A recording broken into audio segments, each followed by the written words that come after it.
going to be joining us this morning. Very shortly in the show, we're going to be joined by Shannon Horton and Caitlin Horton. They are both the general manager winemaker at Horton Vineyards, and then later in the show we're going to be joined by Jennifer Blanchett from Flower Girl Seville. So this is going to be good. We got this some is fantastic, a great lineup. These are you can tell that they like what they do. So this is going to be and great. I like what they do too, which is very there important. we go. I mean, wine and flowers. I mean, Absolutely. There's not much not to like. So we are very excited for that. We're going to be. I mean, it's a nice morning to just relax. It is. It's going to be a beautiful day. I can tell. Just relax, get your café con leche, settle down in your cozy spot, and listen or watch some. I'm surprised the allergies haven't kicked in on you yet. I mean, it's been such an early. It's allergy medicine that is holding them at bay. Yeah, this is me post. Oh, okay. Post Flonase. So pre-Flonase out. Because it's been. It feels like it's been a very early spring. Oh, I'm a little worried about this allergy season. Yeah, we'll see what happens. Maybe it'll end quicker. Yeah, maybe I'll get my body will get used to it. Yeah. And it won't be so rough. All right, quiet on the set.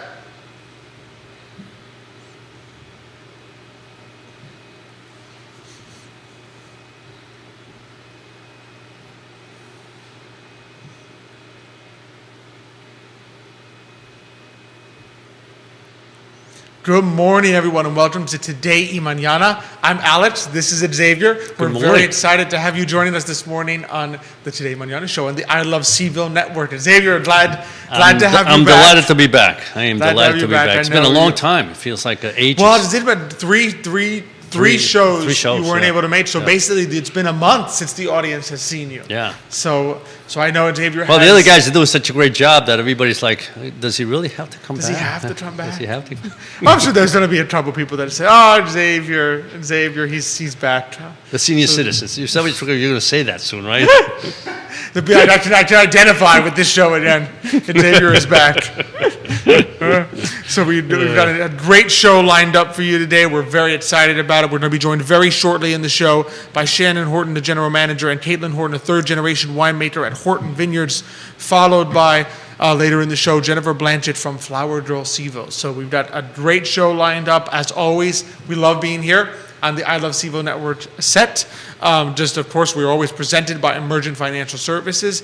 We're powered by our friends at Castle Hill Cider. Their Royal Tea is coming up. Oh, it's coming up. That's at right. Castle Cider. So I think it's going to be every Sunday in March. So starting this Sunday, the 5th, the 12th, the 19th, and the 26th, the Royal Tea. So they fancied up the whole. And then you get your tea sets. I mean, it comes with cider too. So if you like Castle Hill cider, nothing like you get your cider. I'm sure Josephine has found ways to just meld cider with tea. I'm sure put a little cider on the tea. Yeah, I'm sure she's come up with something creative. That's usually her go-to of creativity. So I'm sure Josephine has come up with something, and of course they'll have like the fancy sandwiches and the scones and so forth, so you can get all dressed up and go to experience royalty at Castle Hill Cider all the Sundays in March. As well as Thursdays, they've got some live music on Thursday evenings, so you can start your weekend early at Castle Hill Cider. Good. So that's I know that's always a fun thing, especially. Well, there's all those companies that go on 4-day week. I don't know if you read the study. True. So maybe Thursday night. So maybe Thursday night is the new Friday night. Yeah, it's the new Friday night. So be sure to join them at Castle Hill Cider. Of course, there's always partnering with Credit Serious Insurance, our friends Miguel and Jit and Carolina. Now, and also with Matthias Young Realty. Matthias, I'm sure he's going to be on the show. Welcome, Matthias. We're definitely check him out. He'll be on, I'm sure, to talk about, we've had him on, so he'll be back, I should say, on the show soon to talk with us. And of course, we're always partnering with Forward Adelante, the premier Latino networking group here in Charlottesville, Virginia. So I'm glad to have you here. Be sure to like and share. I stole that from you. I should have had you say that. You didn't give me a chance. It's like, you just take over. I mean, that's my line. You're supposed to go. What's the other thing they should do in addition to liking and share? Like, share, and subscribe. There you go. Yeah. There you go. That's a new one. There you go. To Today y Mañana. Send us any comments, questions you may have. We're always ready to read all the great comments that you have about our guests. And I don't know about you, but I think I'm ready to jump right in. Anytime we can talk about wine, it's time to jump in. Let's be There you honest. go, exactly. So we are very excited to welcome to the show this morning Shannon Horton, who is the general manager, and Caitlin Horton, a third-generation winemaker at Horton Vineyard. Shannon, Caitlin, thanks so much for joining us this morning. Oh, it's Good great to morning. be here. We're very glad to have you here. So tell us a little bit about, Shannon, maybe you could start a little bit about the history of Horton Vineyards, and then Caitlin, you can talk about what drew you to continue the family legacy. So Shannon, maybe you can jump in first here. So Horton Vineyards was started by my mom and my dad in 1989. We were incorporated then. We didn't do our first planting into our vineyard until spring of 1990. Okay. My father never liked to do everything mainstream. He always wanted to do something different. So he was very much a maverick in the Virginia wine industry itself. Bringing a lot of different varietals to the state of Virginia that have now become staples within most of the wineries in the state. So when we first started, our license was 43 for the 43rd winery in the state, and now there's over 350. Wow. So lots of know that. wineries out there. Yeah. So with the biggest thing that Dad was known for was putting in the Viognier. And that really launched his 1993 winning international and California awards, really put Virginia winemaking on the map. So that was really kind of cool. And then I grew up with it. This is what we did. This is, people ask, oh, did you go on vacations? No. We worked. Dad always tooled around with a vineyard in his yard, and then decided to launch a commercial vineyard. Okay. And he built the building out on 33. He wanted to make something very different. The refab building was kind of the in thing at the time in the early 90s. And then he actually built the chateau-like inspired castle that's out there on 33. So That's amazing. And Caitlin, how about yourself? What made you decide to Continue on this road. If there was a choice. Well, I do have my bachelor's degree in criminal justice, so there was options. No, I graduated in May of 2020, and I was working in the tasting room full time at that point because I was getting my degree and working the family business. And my original plan was to get that degree and then leave. And then our winemaker left in May of 2021. And I was like, oh, well, I've worked downstairs before. I've interned for a summer. I know how, the basics it works. So I'll go downstairs until our interim winemaker, gets his feet settled, and we'll be all good to go. That didn't last long. He was gone before August. And I was like, oh, cool. All right. I've never run a harvest, never been an intern at a harvest, don't know how it works. But I'll figure it out. So I read as many books as I could get my hands on, read as many articles, talked to a lot of winemakers in our area, and I was like, I don't know what to do. And they're like, it's okay. I'm like, okay, great. And then my grandmother brought in a little under 400 tons and 18 varietals, and we had 25 grape contracts to fulfill. Wow. So I had to do that and try to figure out how to make wine. So you just jumped right in. Yeah. So I was going to say, with the 18 varietals, do you create 18 different wines, or do you have to mix 63. them? 63. Well, we have 63 labeled, but with the 18 varietals are actually subset. We don't mix lots. So a lot is the amount of grapes my grandmother can pick in a particular day. Okay. We won't mix lots until the end of harvest or until we bottle. So I have Petit Manseng at Ellie, which is in Madison County, and I have Petit Manseng at our main vineyard, which is in Orange County. We keep those completely separate until we bottle. Okay. Because they come in about 30 days apart, and they taste totally different. So we don't want to mix and match them until we know for sure that's what we want. You can't undo something. You can always add a little bit more, add a little bit less. So harvest is a little Tetris. So Yes. we have A 25 tanks downstairs that can hold thousands of gallons of wine. And you're still even if it's the same vineyard in our main vineyard, we will still keep the Viognier separated, what was harvested one day and what's harvested the next day, okay. and to see how they turn out and Yeah. see whether we're going to put them together or segregate something off into our barrel select, or we're going to do something else with this one, or sometimes clients will buy our juice. So sometimes we'll be harvesting, crushing and getting the juice and then orchestrating a pickup. There's a lot of logistics to bring in almost 400 tons of fruit off of 67 acres. And we sell somewhere around 125 to 200 tons of that. And we still make, like right now in the cellar, there's 95,000 gallons of wine. Wow. So this is literally wine. So you've already made the wine and it just hasn't been bottled yet. Correct. Right. Because you're waiting to see how it turns out? Well, or- we're doing, there's blending trials, there's aging, there's Right. what do we need next that's coming up. Like one vintage is about to end. Is it time to bottle the next one?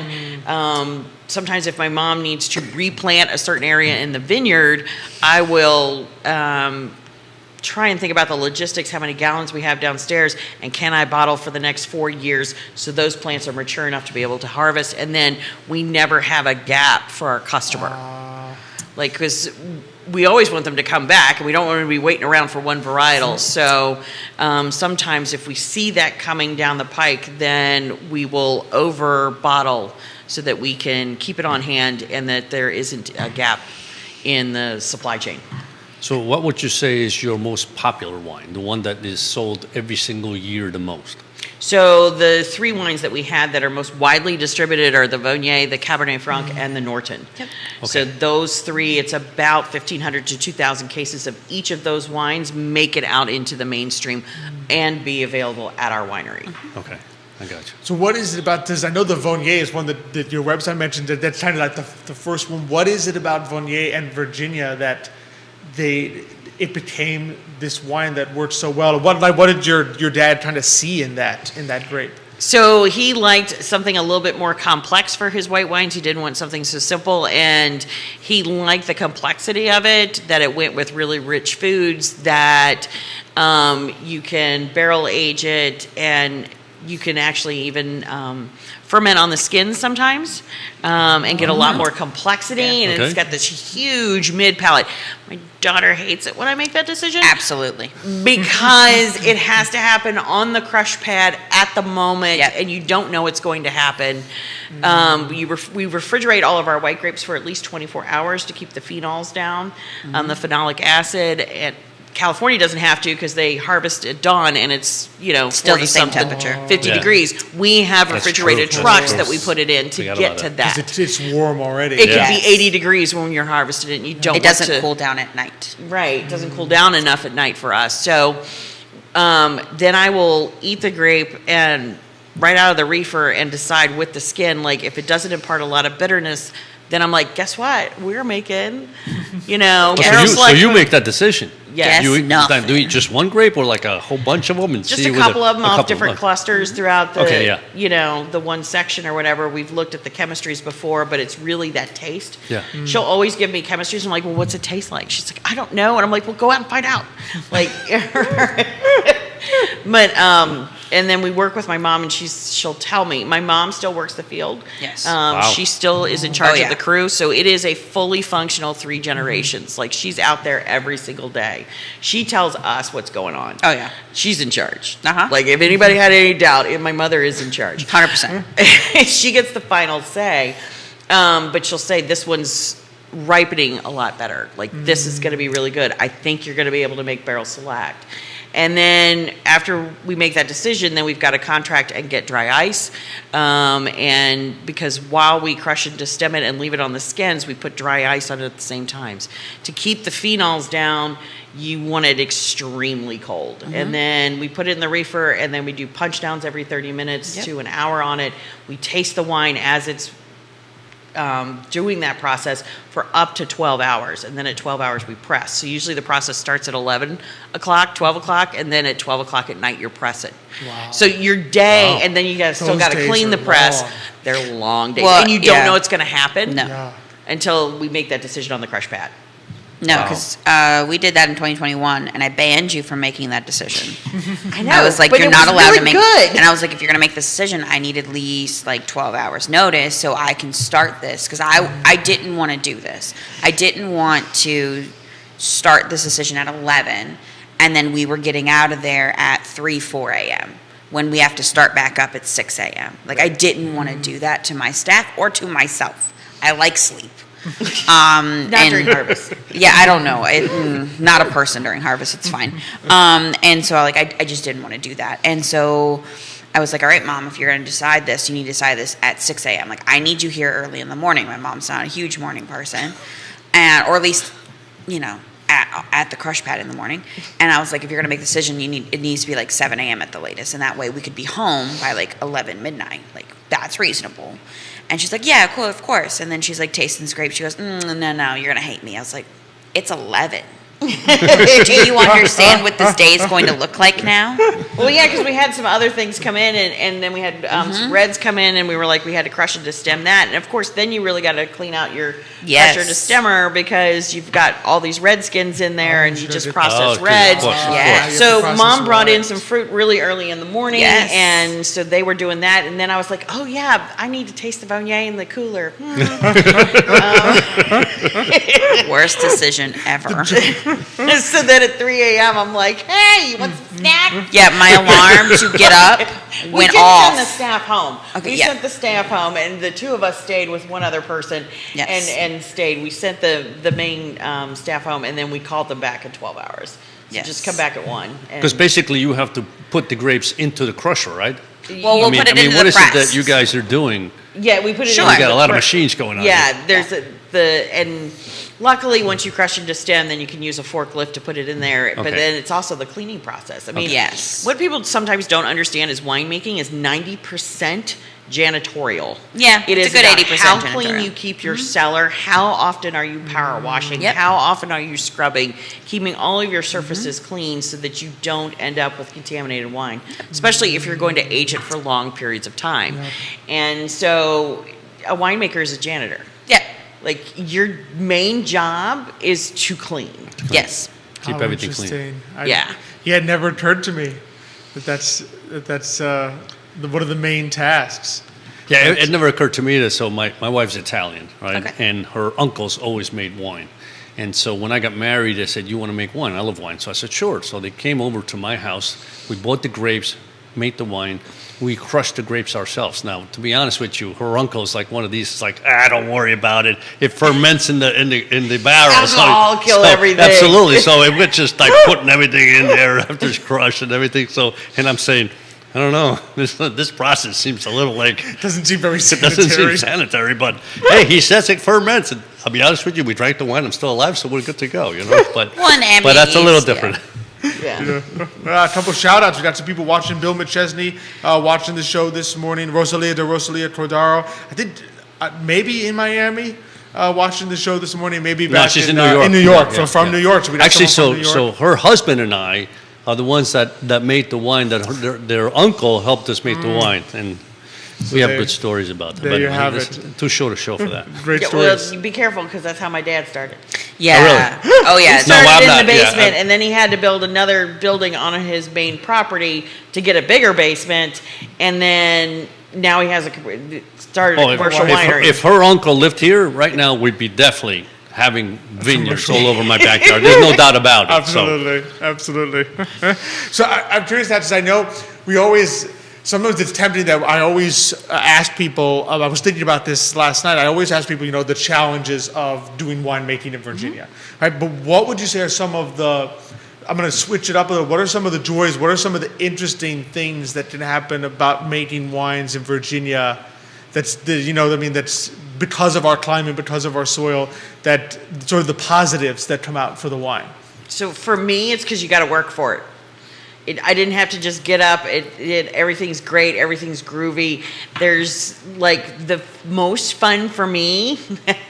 My daughter didn't like it, but when I'm on the crush pad and like something's not coming out quite the way that I want it to taste, or it doesn't have the richness that I want, or it doesn't have this, then I start I'm like, oh, you need to Saunier that. We're going to blend this. Well, how much? I don't know. We're just going to keep tasting it until I like it.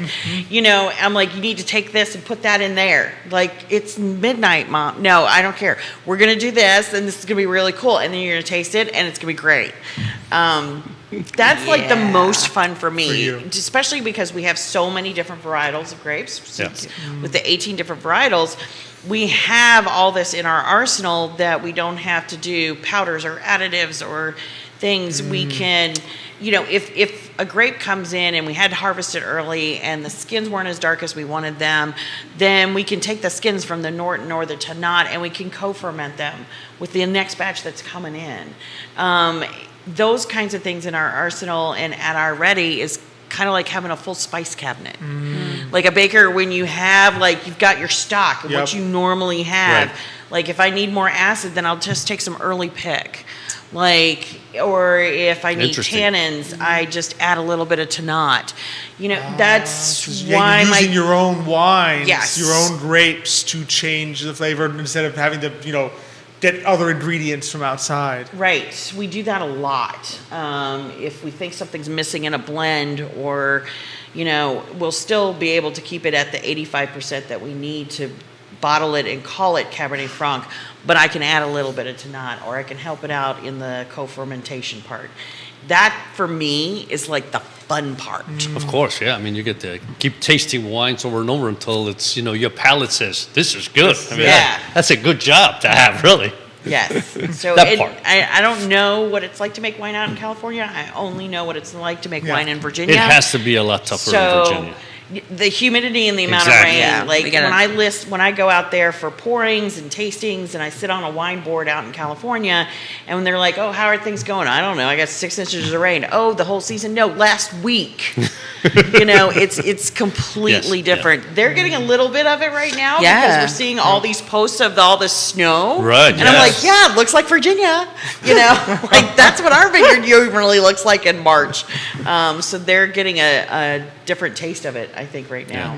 We'll see how their harvest goes. They probably didn't have bud break, so it'll be all right. So speaking of that, I mean, how does a year like this year, where spring, we were talking a little about it before, Comes early. spring comes so early, is that troublesome to you, or We're very concerned. Yeah, I thought so. Yeah, we're concerned that all of a sudden it's going to be 20 degrees and the buds right, are out. right. Yeah. Like that's the Yeah. part. Like I mean, we already got sap running 6 weeks early, so that's yeah, and it may mean that harvest is early. We may get a frost. We don't Right. know. It's all up to I don't know. Yeah. my grandmother always said that farming is legalized gambling. Yeah. Yeah, because you Yeah. don't know what you're gonna don't. get. That's Yeah. true. The weather is just so unpredictable. Yeah. It is. Yeah, and people are like, "What do you do?" And I'm like, "Pray."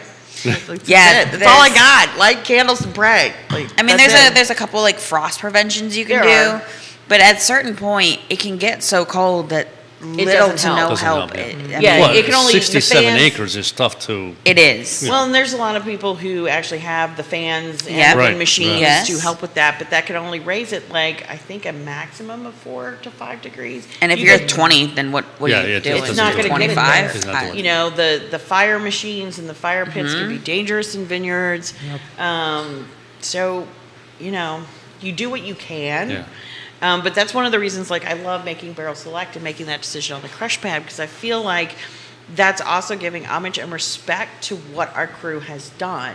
They have brought us this beautiful crop, and they have maintained and taken care of those vines. Right. And making something really special and really great in a small batch celebrates that. So is the Barrel Select label, is that something it's only from a particular batch? It hasn't been Correct. mixed with other wines? So what happens with Barrel Select? So according to the federal government, when you put Barrel Select on a label, anybody mean can put anything. it on there. It doesn't mean anything, unlike the term estate grown. Oh, okay.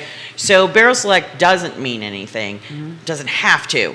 What it means for us is every single barrel before we reblend and turn it into that varietal, or sometimes the Viognier. The Viognier we make a special Specific way. one, yes. But for like my Mourvedre and my Syrah and my Tannat, these were barrels that were above board. Like they were They're the best of the best. the Okay. best of the best. They exceeded our expectations. They were just so memorable that I quarantined them off.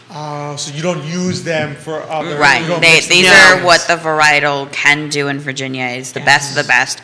And what's really cool about the label is on the side of it, it tells you how many barrels went Yeah. into that particular bottle. So we have a Barrel Select Tannat that only was one barrel, And so we only made like 22 cases of that. Yeah, and I didn't even filter it because sometimes No. filtering can alter the taste Yes. a little bit, and so I was like, no. And so on our Instagram, there's actually a picture Yes. of the stave going into the barrel and straight into the bottling Which line. is super unheard of. Like, you don't Yeah, do you that. don't do that. That's not the most sanitary. It's not the most, like... But the chemistries were perfect, Yes. and the labs were great. Yes. But you normally don't do that. No, it is not usually how you normally do a bottling. Exactly. Yeah. So That's Taylor, tell us a amazing. little That's bit, when you just- talked about, so I'm interested, when you talk about the chemistries Mm-hmm. and so forth, is that just you also, I mean, I'm not a science major by any It's means. okay. Are you kind of scientifically looking at the Yeah, wine? Say, so like, it's- this it's- has this percent acidity or something like that? Yeah, so the major things that we do, depending if it's harvest or not, is I'll do a Brix, which is BRIX, which is how you measure residual sugar in a wine.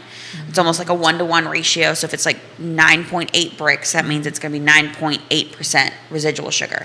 So it's going to taste very sweet. Okay. That's usually like where your dessert wines kind of live.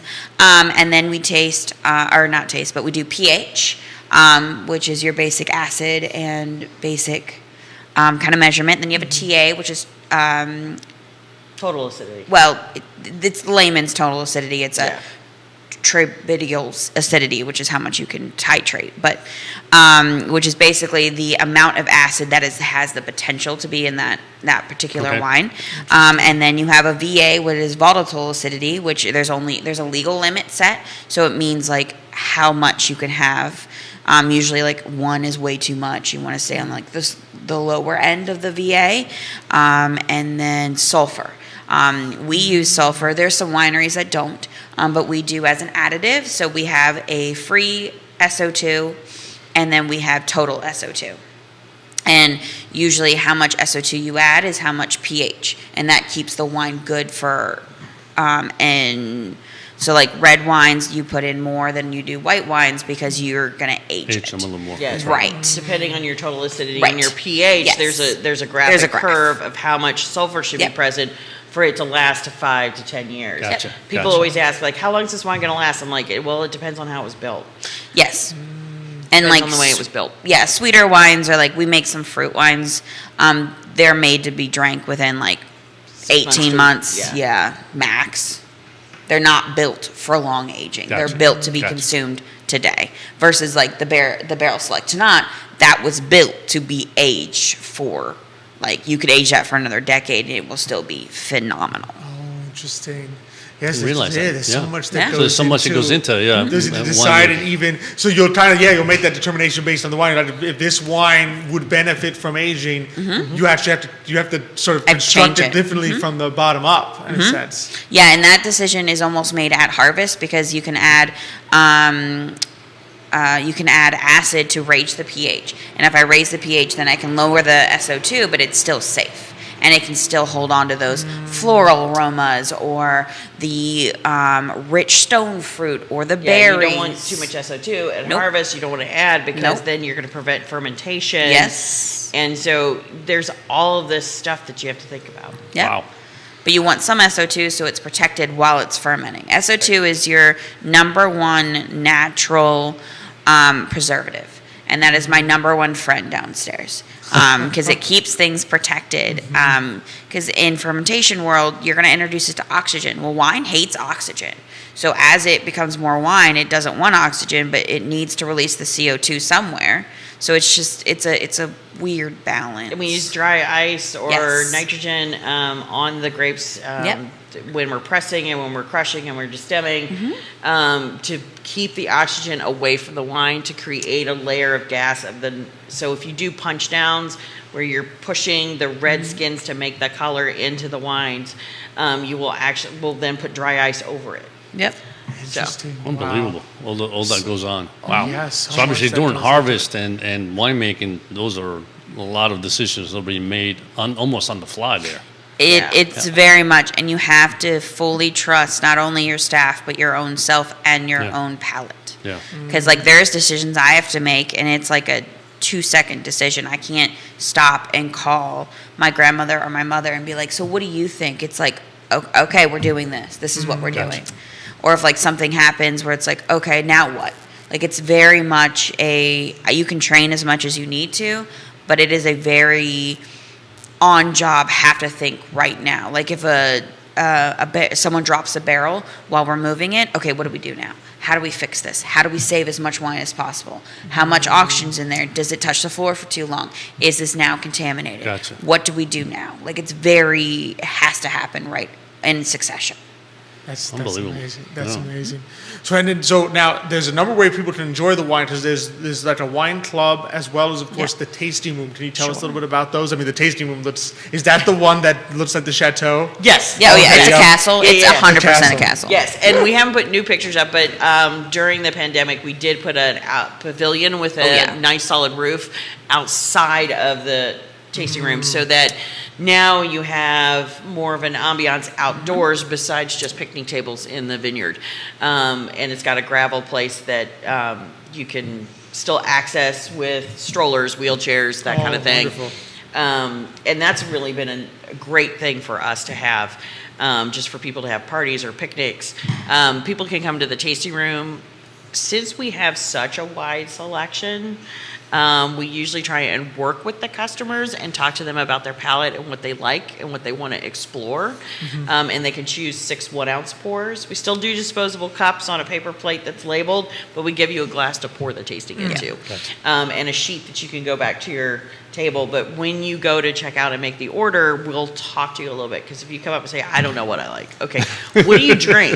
And Yeah. they're like, well, wine from the grocery store. I don't care, just tell me what it is, like, because that will help us guide what you may or may not Right, like. right. Whether Right. you want something oaked or non-oaked, do you want whites, reds, do you want a lighter red, that kind of thing.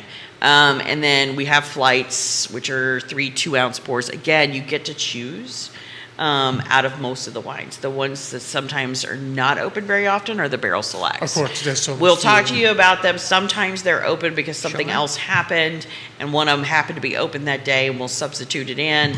But usually those are buy as you go, Gotcha. kind of thing.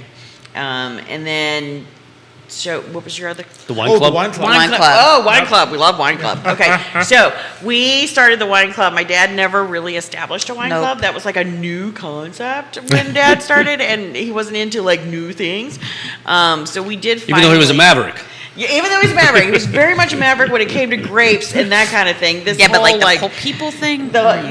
So we started our wine club actually during the pandemic. Yeah, we We finally were able to get the right software to be able to keep everybody's credit card protected and that kind of thing. We were always looking out for the customer. So there's a monthly wine club where we choose 3 wines and we say, hey, this is what we want to send you. And you go, I don't want any of that. And then you can completely customize off our list. So it's a wine club built for you, by you. Like Right. Yes. you choose what you want. But there's also Fill the Cellar Club for our really dedicated customers. And they get 6 cases a year. They get 2 cases 3 times a year. Well, and they do get a bigger discount. And they get a larger discount, and they get that discount when they come in the tasting room. They get that if they want to send Christmas presents. Yeah.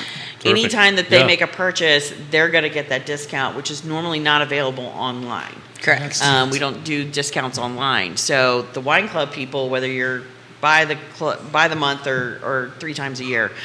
And then we don't do the pickup parties. That's a really big thing a lot of times is to do pickup parties because we were born out of the pandemic with this. So we decided to send everybody toys because we felt Oh, yeah. like everybody needs to have that child in them nurtured. It's great. So like you get like Play-Doh and Hot Wheels, or Yo-yos. you get puzzles. Yeah. In the winter, we send puzzles.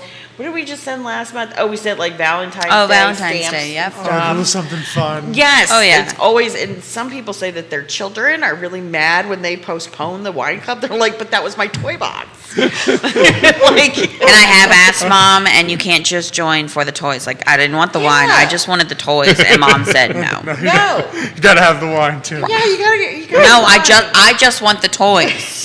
I want the toys. No, you just get to make the wine. Oh, good. Oh, yay. Just banish me to the downstairs. Wonderful. Oh, we got a couple more shout outs. John Blair, Travis Hackworth, thanks for watching this morning. Russell Spencer says, love Hortons. Thank so you got a you. fan Thank watching, you so much. fan liking the show. And so, I mean, this has been a fantastic. Before I let you both go, where can people find you Sure. and get in touch? So they can, our website at hortonwine.com. Yeah. They can come to our tasting room out in Gordonsville, 6399 Spotswood Trail, which is otherwise known as Route 33. 33? We're about 20 miles north of Charlottesville, so come on out and see us there. Close. You can also find Um, us on Facebook. Facebook, Instagram. and my daughter started the TikTok account. Okay, Because we are Somewhere There growing. we go. You're on all the platforms. That's right. Oh, wonderful. Well, Shannon, Caitlin, it's been an absolute pleasure. It's been a lot of Thanks. fun. guys. Thank you. Thanks Yeah. so Thank much you. for joining us. Informative I and feel fun. I've learned Oh, so much. good. Appreciate it. All right, as we rotate And good here. luck this year. Yes, Thank good you. luck. We'll be praying for no frost, to be sure. See, I learned so much. Oh, me too. I always Well, learn yeah, so always much. learn something. Yeah, absolutely. It really is. It's amazing. It's Yeah. amazing. And there's So- always some jobs they look glamorous, and then when you find out all the work that entails, like, whoa, It's a wait a lot minute, of work. there's a lot of It's- work. I think it's the case with a lot of entrepreneurs, right? We looked at the final product and you're like, oh man, that must be fun to make that. And it's not that it's not fun, but it's also a lot of work. There's yeah. a lot of work that goes on behind the scenes that you don't see from the final picture. Exactly. Absolutely. Yeah. And from one set of amazing entrepreneurs to another, we are very excited to welcome to the show Jennifer Blanchett. She is the owner of Flower Girl Seville. Jennifer, thanks so much for joining us this morning. Absolutely. Thank you for having me. No, we're glad to have you on. Glad to have you. So, I mean, for those who don't know you, tell us a little bit about yourself and how you decided to start Flower Girl Seville. Of course, yes. So, well, I've moved to the area about 7 years ago. My father and mom had retired to Stanton from New Jersey. I've always loved playing with flowers, and I guess it kind of started when I got married. I was living in San Francisco and had a friend who had access to the flower market and said, hey, A lot of I'll flowers out do there. your flowers for you. So I got to walk through and pick things, and I think I really just designed my first event then. And then over the years, just started making bouquets for people or just greening up the house or what have you, and did my sister's bouquet, did things for my mom. And I guess it really happened during pandemic when I started to think, what do I really want to do? And this feels more like than a hobby. So the last year or so, I was freelancing with a florist, Neil Steelcut, and they have Virginia and Maryland, but we did a lot of events here in the area, and I just really fell in love with it and decided to try it out on my own. That's yeah. awesome. So, Yeah. what are the types of what are the types of flowers and decor that you're gonna work with? What can people purchase from Flower Girl? So what I'm working towards is a floral design, but as a socially conscious florist. So I recently enrolled in the CIC Entrepreneur Workshop. Yep, to huge kinda help me fans of get my CIC business here. going. Yeah, I mean, I've been thinking a lot about, the local impact. So as a lot of the growers have kind of come together and built a collective, their goal is to supply us as designers with flowers from Virginia. Okay. And I really would like to, as much as possible, purchase locally. Not only that, but compost what I don't use. So if I design for an event like a wedding, by the way, I was happy to hear that they were number 40, Horton was Yep, number 43. 43, and yeah. now there's 350 wineries. So there's room for me in this business. There you go. Flowers. Exactly. For Exactly. Especially since so many weddings are at wineries. Yeah, exactly. So I think about that and I go purchasing local to support our farmers, and then composting. I see a lot of tendency is just throw things away. More importantly, though, would be to repurpose at University of Virginia, the hospital, or other areas. I think I'd want to see as a designer in this business that it's a full circle for my community. Right. A lot more than just, hey, I can create a beautiful event and that's that. I want to take the flowers intentionally day after and bring them where they can go because they do have a shelf life Yep. still. Absolutely. That's a good point. Yeah. And then also with that is to workshop with teenagers and hire high school girls to help in the summer. I mean, we definitely have a crisis of mental health with our girls, and I think I can give back with what I do to encourage girls to create and give them a platform to do something, and also at the same time bring in area experts to kind of address the mental health issues. Now, I'm curious. So since you're using local, flowers, I guess as much as you can, right, to create, whatever floral arrangement you want.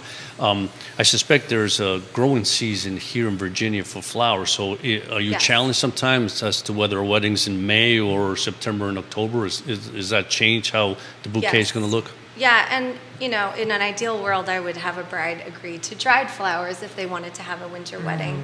But that's Right. not always the case, although I did get flowers a couple weeks ago already.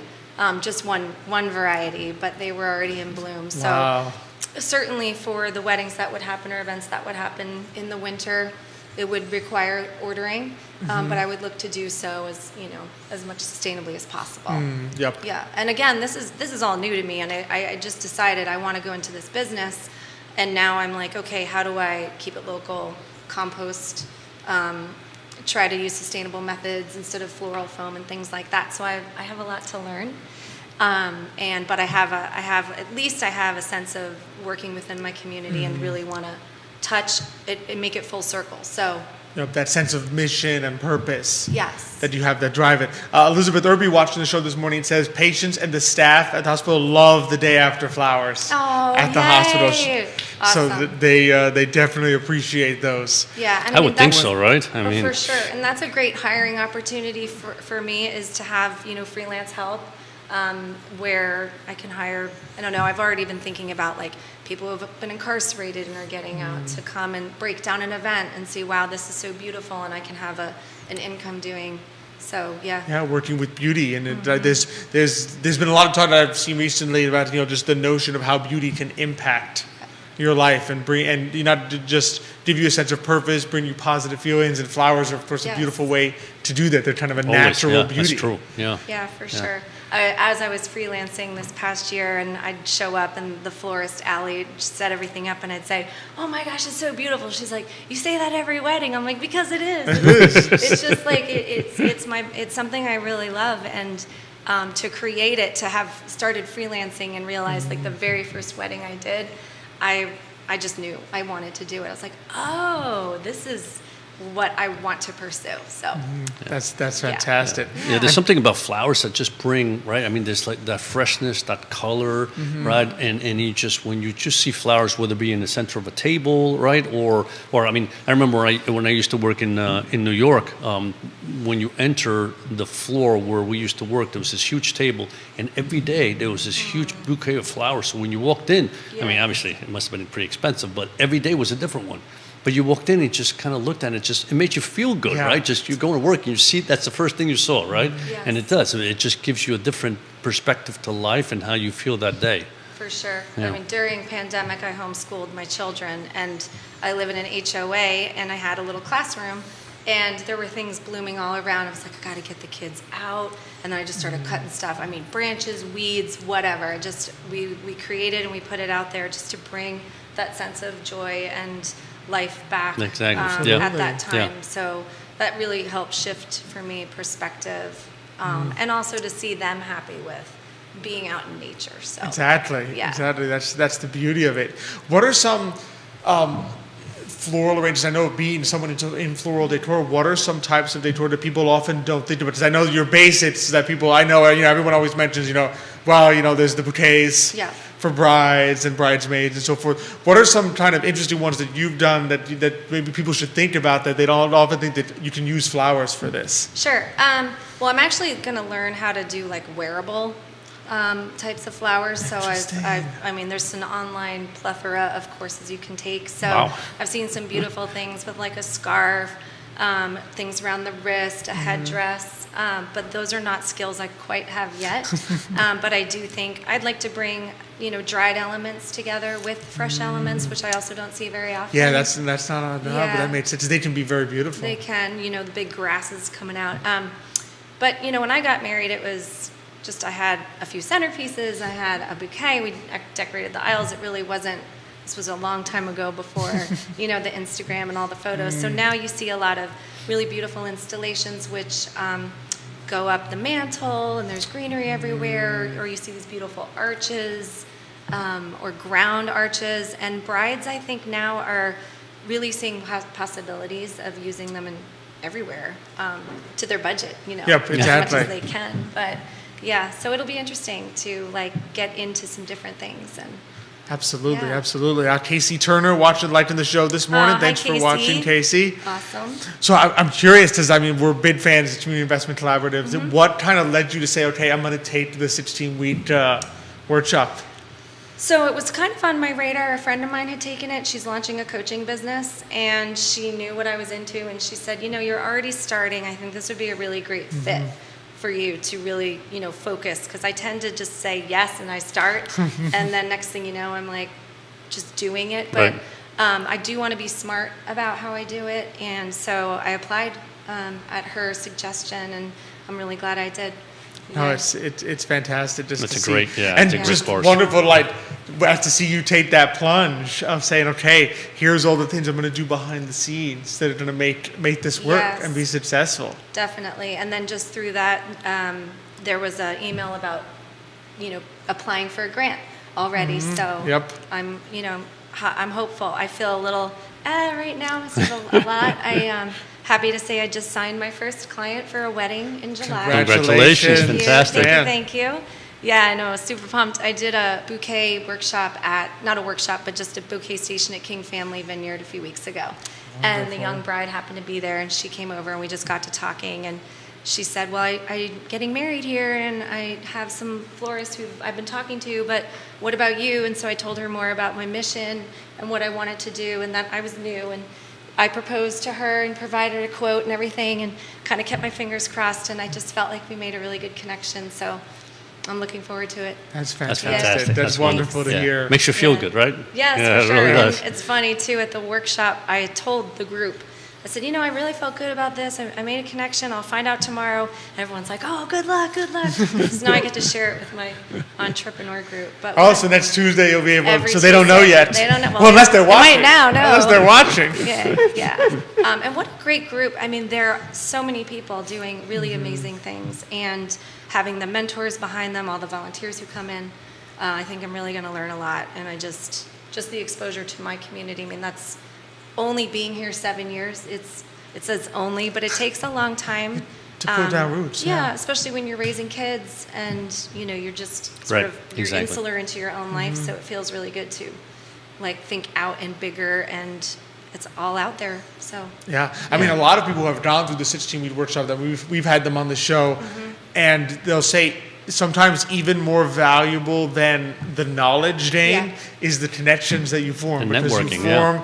you form like your peer group, because it's people who are Sure. going through the same thing you are. Sometimes it's people who have, failed at a business the first time, but they've Yeah. learned, and so now that nothing's ever a permanent failure, right? I mean, it's just failure is a way Sure. that you can learn more and succeed the next time. So Yeah. you'll have people say, yeah, I did that. Here's what I learned. Yes. Here's something you should try. So just amazing the network you form Yes. to connect with others, and that really just helps you grow.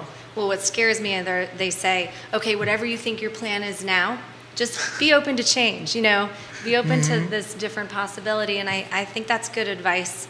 It's hard, though, because I feel so clear. I feel so like this is how I want to go about it. But I'm. Yeah, I mean, But that's- yeah. we had Kate Purnell from Central Virginia Swim Services. Like, she does swimming lessons. She was on the show, and she told us when she went into that workshop, I forget what business she was, but it was Yeah. not the swimming. And so Anyway. as she was going through, she would describe to Shannon, who helps run some of those classes, right? Yep. What she was doing with the swimming, and then he said he kind of looked and said, "That sounds a lot like a business." And then it just wow. clicked, like, "Oh my Yeah. goodness, I'm already running Yes. a small business. I can do this." So it's Yes. amazing how you just learn with what you're doing the ways to make that a business and to fill that Yeah. need in the community. Well, it's people that have seen, especially the CSC, those that help, right, teach. They've seen so many entrepreneurs, and they see where they fall, where they stumble, things that they can help with. So they have all that knowledge, and sometimes it's just like, did you ever think of this? Yes. And it's like, no, I haven't. So that's the beauty about that, is that one, you get peers there that are in the same boat you are, and they're talking about their challenges, and you say, wow, those are the same things I'm Yes. going through. And Yeah. so somebody else says, yeah, but this is what I did. And Right. so it's very helpful. It really is. It's an amazing program. Shannon actually asked me on the very first call we had, did you ever think of, I was telling him what I want to do. Well, what about just selling bouquets? Do you ever think of that? And I was like, no. And I said, I mean, my heart is in this whole like bigger thing. And then we got talking more. I said, well, maybe if it was like a group of bouquets and I was able to drop them off. He's like, so now there you go. So he's good at asking those questions. Yeah, just drawing spur out the thought. possibilities. Yeah, so check back with me in 6 months and we'll see where we are. But yeah, I'm super excited about that. You know, what would you say as you go into this like first full year? Yes. What is you're most looking forward to that sort of brings you the most That excitement? first client, Oh right? my gosh, yeah. Well, that passed already, so it can't be that one. That was one of those, yay, so excited. I mean, just the process of learning, and I think having that first event, sort of watching it grow and seeing it come together, and Yep. and the joy that people are feeling over what I create. Watching it come full circle. So the purchasing local, the composting piece. I mean, I think I'm excited about the whole process, because for me it won't be just an order, a setup, and then a breakdown. It will Yeah. be a really, an intentional, meaningful Right. experience, and I just can't really wait to see where that goes, and who kind of comes in and says like, yeah, I want to be a part of your, mission with girls and work with, Exactly. mental health issues. So this is a great platform, to be able to talk about it. Yep, and when a Yeah. way to give back, because I think sometimes I know we tend to compartmentalize and say, well, here's business, Mm-hmm. and then after I'm successful with business and I retire, then there's giving back. Yep. Right, but in reality, it doesn't have to be Right. compartmentalized. You're kind of combining them both, combining a mission embedded within the very heart of what you're going to do as a small Yes. business owner. Yeah. Probably most excited about getting a space. Right now, it'll be my mom's garage. Okay. For putting everything together. And I'm definitely looking forward to finding a space here in town where I can do it. Oh, there you go. I'm sure. What a garage is for, right? It's not really for Didn't parking. like They're Steve not Jobs for start parking. in a Yeah, garage? Steve Jobs started in the garage, right? so- Absolutely. We're going I mean, big here. Exactly. This is just the beginning. This is the one small step and then one big step. Yeah, I found out about some kind of something you can purchase that when you plug it into your room, it becomes like a cooler. I don't know. I don't have all the details here, but it will enable me to cool that To area cool off. and keep Oh, the wow. flowers Okay. cool. Yeah, Wow. yeah. So there's a lot of knowledge on Instagram. One particular florist I follow in Southern California, and she does a lot of really sustainable things and is putting it out there. So I have a lot to learn, but it's good that people have blazed the trail already. Absolutely. And, Yeah. just- and like you said, the notion of sustainable and making sure that like we're using local flowers whenever. Yeah. I mean, that's the purpose. I mean, to wherever possible, and it's not that we can do it all the time, but Right. wherever possible, you keep the money flowing in our own community so that Yeah. you know it's returning to us. It's Yeah. kind of staying here and lifting up other people, even as you're doing business Yeah. and people are purchasing from you. Right. I mean, isn't it cool to think like these growers, that a bride's going to choose these flowers, then all the people are going to enjoy them, then the next day they're going to be at the cancer center. Exactly. Yeah. No, it is, or yeah. at the teacher's desk or wherever. There's so many, especially today, just people need to be uplifted. Yeah. Exactly. Yeah. Yeah. That's got to make you feel good. No doubt Oh, about it Yeah. has to. Even when the flower's like sort of wilty and I see it go in the trash, I'm like, no,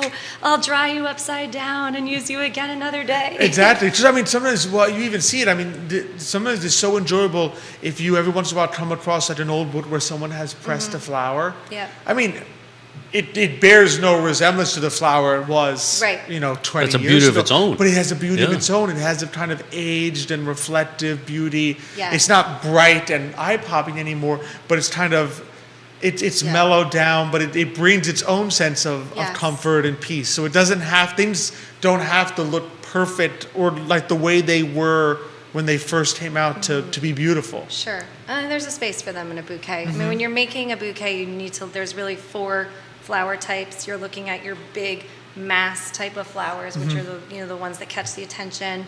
You have filler, then you have flowers that are linear. Right. And then you have, your accent flowers. So when you're building, you have to really incorporate all of those different elements to make a beautiful bouquet. And to make a bouquet, and I'm working on the spiral method where you just continually turn the flowers into, it's a geometric pattern. So all the stems lie a certain way. And you can make a bouquet quickly, but it looks kind of like it's not a ball. Yeah, It's right. not one-sided. You're constantly turning it. And if you need to, walk away, you can lay it down and pick it up and continue. And so I'm learning. But it's geometry, and it's kind of That's neat the amazing. way Interesting. all those different things go together to create the thing that looks like, how did they do that? Yeah, exactly. Because you Yeah. see the finished product and it pops out at you as one beautiful thing, but you don't realize I hate to call it science, but the creative science that goes into that, the patterns that are necessary to give you that single impression. Yes. But all the little pieces that have to come together in the way, in the Yes. flowers you pick, but also the way you put And, them and together. keep them together. That's the Yes. hardest part, right? Yes. You know? And that geometry of spiraling them enables them to kind of stay together. Yeah. And also when you're done, you can lift and pull things out the way you need to for the shape that you're going for.